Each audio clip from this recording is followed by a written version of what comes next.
આજે અમે છોટા ઉદેપુર નગરપાલિકાના આમ આદમી પાર્ટીના જે અમારા ઉમેદવારો છે એમના સમર્થનમાં ડોર ટુ ડોર અને પદયાત્રાઓ કરી રહ્યા છે। ત્યારે જે રીતે છોટાઉદેપુર નગરપાલિકા અસ્તિત્વમાં આવી, વેરાઓ તો અનેક પ્રકારના લેવામાં આવે છે, વ્યવસાય વેરો, ઘર વેરો, પાણી વેરો, અનેક સુવિધાઓ આ શાસનકર્તાઓએ અત્યાર સુધી આપી નથી। જે પણ લોકો વહીવટમાં આવ્યા છે, આજે પણ છોટાઉદેપુર નગરપાલિકાની એ સમસ્યાનું નિવારણ કરી શક્યા નથી। ત્યારે એની સામેની અમારી જે પારદર્શક વહીવટની અમારી રાજનીતિ છે એના માટે અમે લોકોને અપીલ કરવા આવ્યા છે।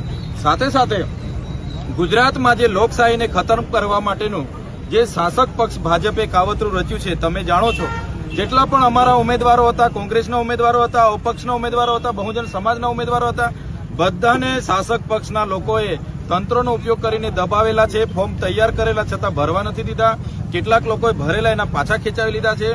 એટલે જે ભાજપે સામ દામ દંડ ભેદ નીતિ અપનાવીને બિનહરીફ કરેલા છે એમના ઉમેદવારોને, એની સામેની અમારી લડત છે। જેટલા પણ અમારા ફોર્મો પાસ થયા છે, ત્યારે આ લોકોને અમે જીતાડવા માંગીએ છીએ અને પાર્ટી વતી અમે બાહેધરી આપીએ છીએ। આવનારા દિવસોમાં છોટાઉદેપુર નગરપાલિકાના સુશાસન માટે આમ આદમી પાર્ટી સક્ષમ છે અને આમ આદમી પાર્ટીના ઉમેદવારોને જીતાડો અને આ નગરપાલિકાનો સુચારો પારદર્શક વહીવટ અમારા સાથીઓ કરશે।